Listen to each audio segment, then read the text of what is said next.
Hi, my name is Declan Quinn. I'm a Customer Solutions Director with Ericsson in North America.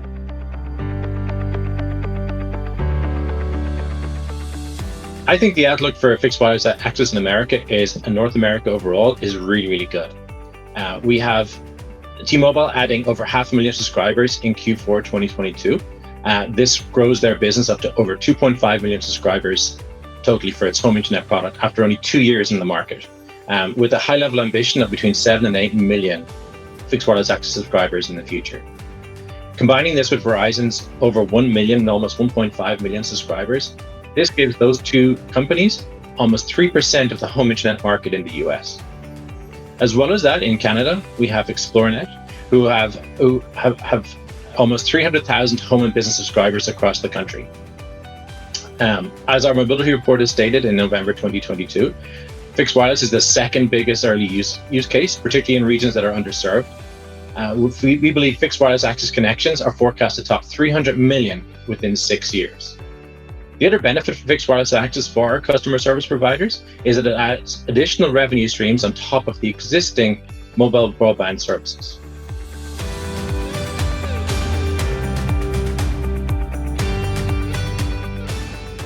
I think that there have been a number of advances within cellular technologies, especially as we moved from 4G into 5G or LTE into NR, that really enable the underserved areas to be better served by cellular technology.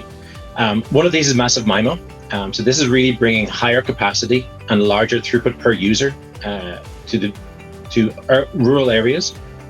We've also brought, as we've advanced in 5G, we've moved on from more urban-based millimeter wave deployments to enabling this over in rural areas. And we've seen this in some companies like US Cellular, for instance, in the US, where we have fixed wireless access over millimeter wave. This millimeter wave is also used as well for Verizon's broadband at home service. So they also use millimeter wave as well. This has enhanced the coverage, certainly, of millimeter wave and the usefulness of millimeter wave in a fixed wireless access environment. Other advancements that we've seen are really around network slicing.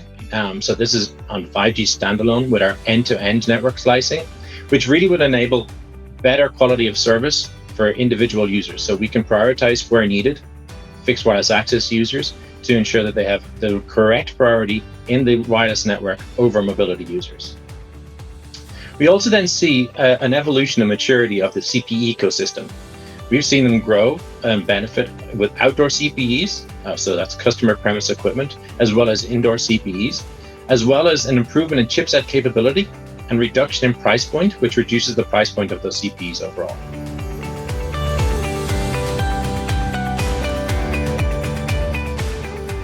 So we see a really positive business case for both our operators and our WISPs, or wireless internet service providers, offering fixed wireless access. First of all, we see a much lower cost of deployment versus fiber. Fiber is quite an expensive technology to deploy, especially if there's no existing fiber. So the fiber to the home addition is quite expensive.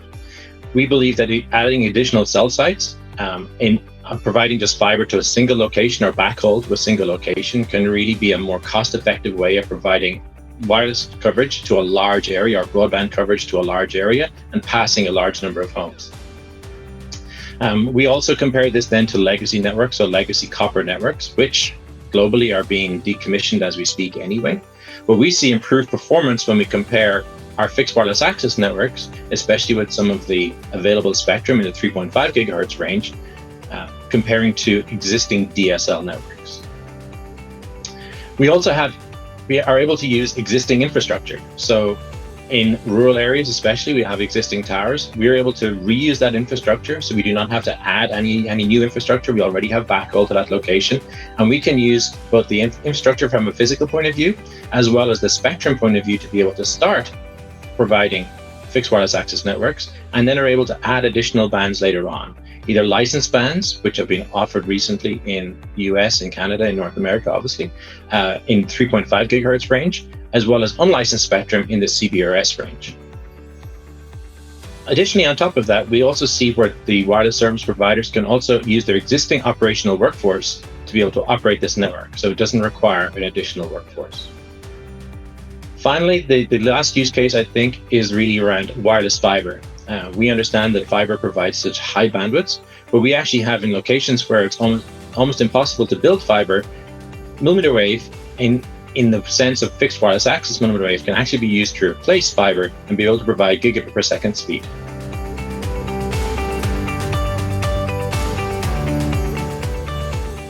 Okay, I think that there's a number of reasons why the officials should include wireless broadband in their broadband plans over the next 5 years.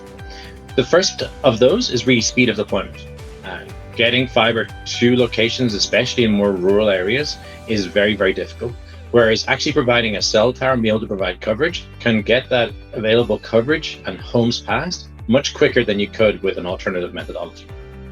This includes even putting in microwave backhaul to the site, which means you don't even need to provide fiber to that site to be able to create coverage and create broadband service for people within their state. Overall, it also enhances the overall wireless coverage in the state. This really increases the attractiveness of that state to businesses because you're now building infrastructure, both for the businesses themselves and for their employees, as well as the potential for expanding overall mobile coverage within the state. So it can have the tangential benefit of just having better enhanced mobile broadband coverage in the state, not only just providing broadband coverage for the home or for businesses. There's very much a reduced cost. So if there are state grants or state assistance with building the network, building fiber can be very expensive. Sometimes in rural areas, this can cost $60,000 to $80,000 per route mile, even up to $6,000 per household passed in the worst case scenarios.